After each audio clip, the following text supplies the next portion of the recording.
If you enjoy taking your appetite on trips around the world, then we have just the restaurant for you. From its iconic Italian food to its mid-century Parisian atmosphere and unique Clayton view, this restaurant is perfect for anyone who lives for the experience of dining. I'm your host, Staci, and you're in the kitchen with Staci Static, so stay tuned for our first guest from Parigi.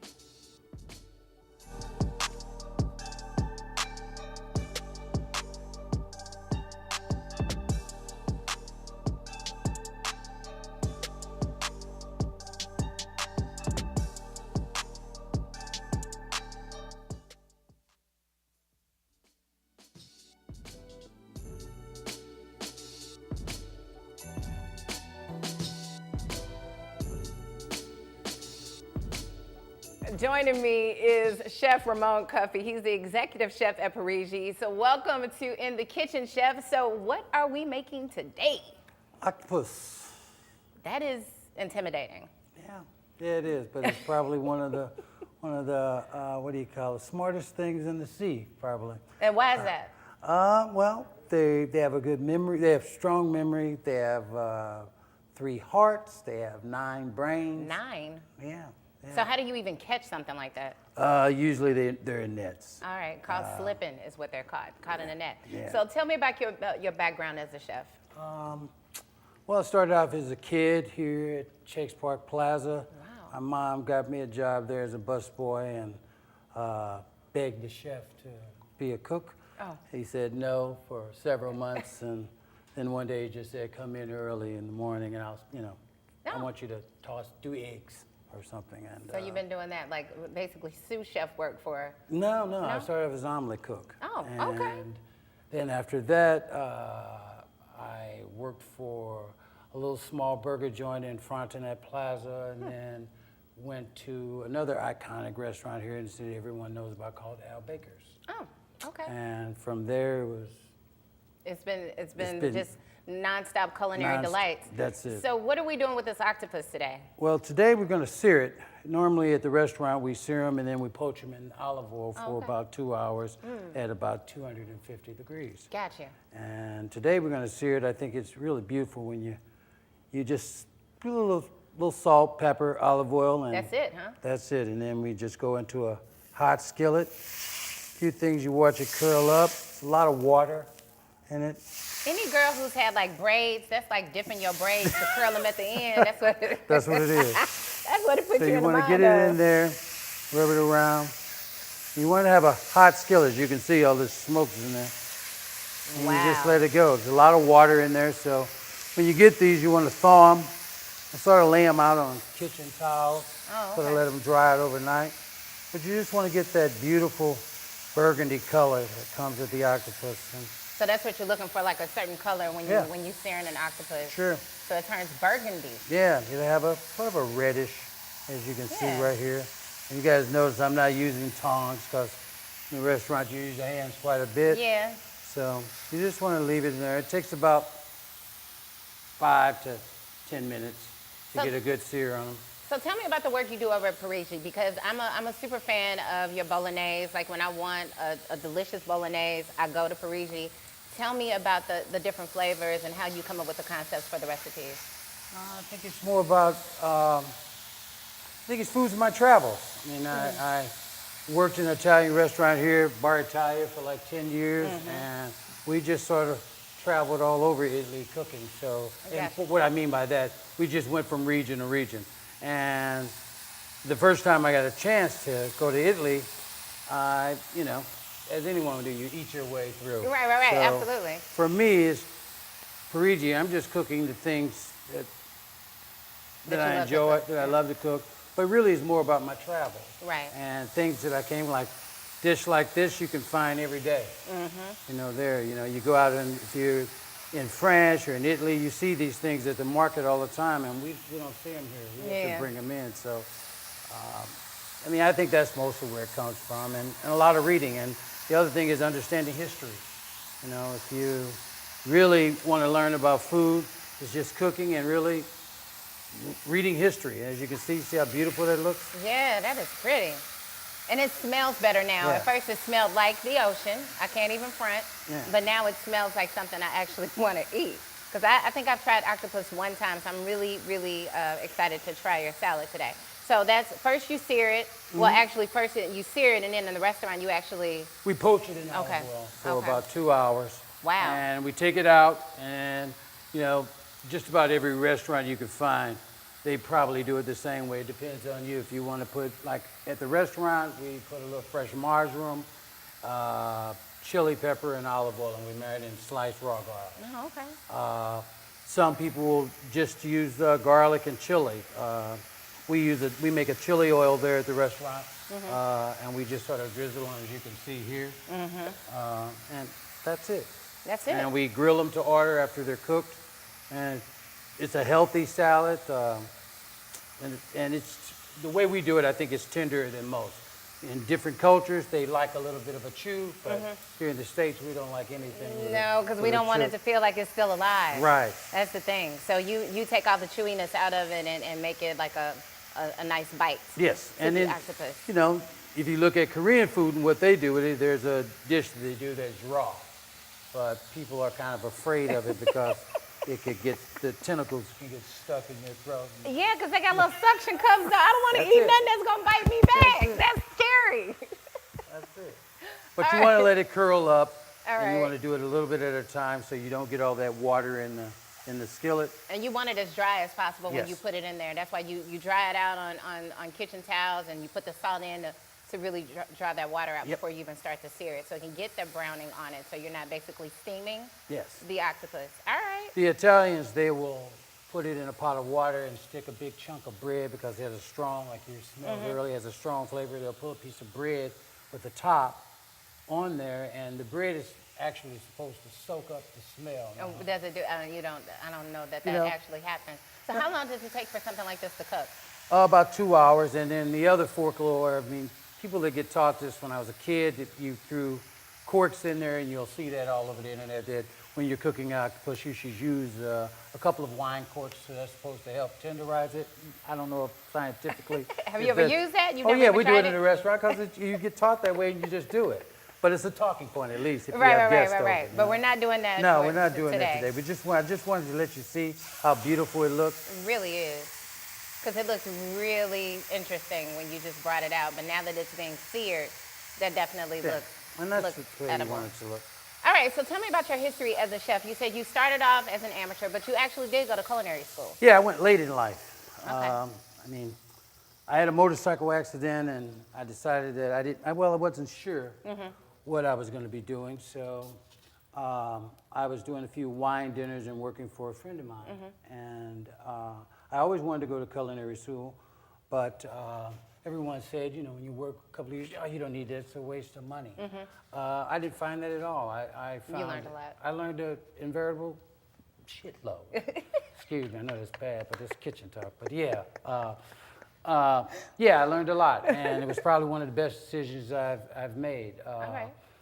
You know, you're with peers. I was an older student, so you know you're taking that tacit knowledge and you're learning how to put that in form and learn. And for an older student, You were probably very helpful to the other students around. but they were helpful for me. Right. I mean, it was just Absolutely. a great experience. And from there, I really thought that I was thinking about staying there and teaching until Mr. Parimba decided to call me in to do this restaurant. Well, you know what? We have more with Chef Ramon Cuffie. He's going to finish up his octopus salad. We'll see exactly how it's assembled coming back, and we'll have another guest joining us in the kitchen. So stay tuned. You guys-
Hello and welcome back to In the Kitchen. And our next guest is the president of an organization that supports mothers of color and encourages community activism and service. Here in the studio with me and us is Melissa Davenport. Welcome. Thank you for having me. Absolutely. So the Mocha Moms, tell me about this organization. So Mocha Moms, we're a support group to women of color who have decided that they wanted to stay at home, raise their children, devote more time to raising a family as well as community activism. All right. So with that, we offer a support, whether it's with education, we have support groups that deal with health and wellness, strengthening the marriages. So that's what our platform is basically. Our 3 pillars are sisterhood, support, and service. So you don't have to be a stay-at-home mom to be a Mocha Mom, though. No, you don't. As Okay. a matter of fact, in today's society, most of our mothers, although some of them have, they're not working, Right. some have went back to work. Oh, okay. Whether that's part-time, flex time, or have become entrepreneurs. Right. And so, so that at home, no, we don't. It's not just that anymore. Just that, not just that So anymore. we have women that are entered back into the workforce. So you do these community events. So most recently you did a Black Panther pre-screening of the huge movie that has become a phenomenon. It was a great event too. Yes, And I was happy to be a part of it. Yes. So why is it important? Why that particular film did you feel like you needed to really showcase it? Well, it showcased a lot of our color, people who are actors of color, and we wanted to support that. And we use it as a fundraiser to actually stem off our educational summit that will be happening sometime in May. All right, Yes. nice. All right, so So, it's all about yes. education. It's about helping moms in the Yes, community, the community. and women of color. How can we get more information? You can go onto our national website, which is mochamoms.org. You can also follow us on Facebook. We're on Mocha Moms St. Louis. And we have a Twitter account, as you see on the stage there. So you got a Twitter we have account? several accounts, yeah. All right. So, what's next for Mocha Moms? You got some other events that are coming up too? Yes, on March 11th, we have a yoga event that's Yoga with Donna Ray.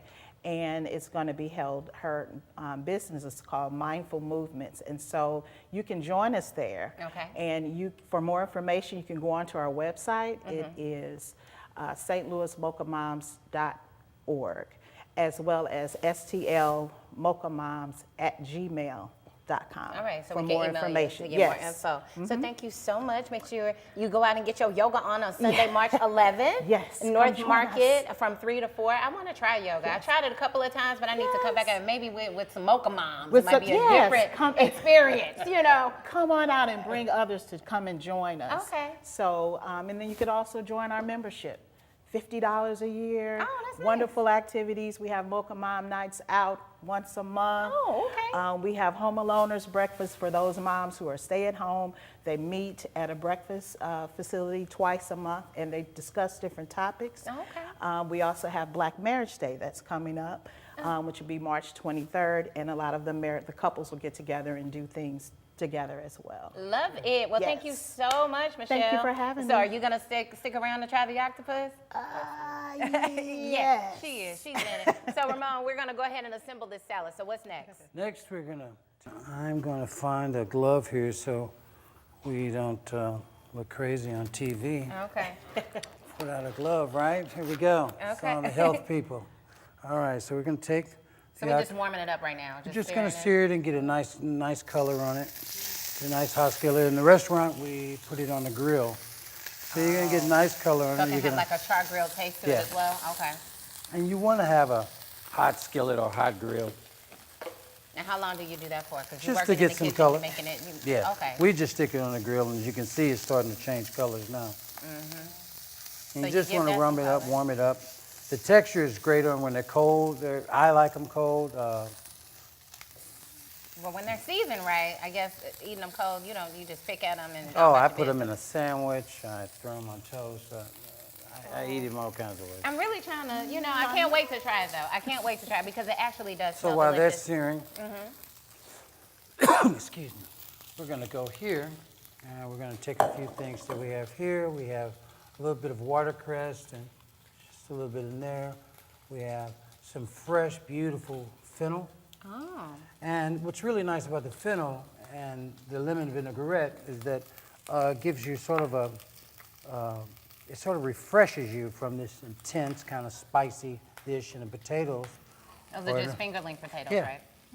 And you can use any kind of potato, a red potato or, you know, large russet, any potato will do. In the But I restaurant, love this for presentation now. in the restaurant, we just use these little babies and we just poach them. Okay. And we season with a little bit of salt, not too much. And as you can see, we have nice sear coming on the octopus. You see how it's getting color? Yeah, so you finished searing that. Yeah. And it's just pretty much it. This is the salad That's with the it. octopus with the dressing. Yep. And all you do, take a little bit of a little drizzle of It lemon. looks super fresh. And in the restaurant, we have a champagne vinegar, but I'm using this new vinegar that I'm playing around with from Olivino, and we have a really nice Greek olive oil. And you know, So it's the champagne vinegar that you use in the restaurant for this Yes. particular salad. Okay. so we move that off. We got nice color on there.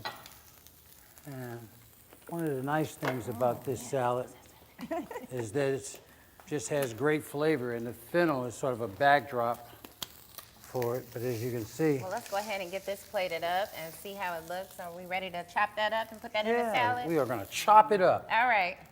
All right, so at the So restaurant. you know what? We're going to get into that. He's going to chop that up. We're going to finish the salad.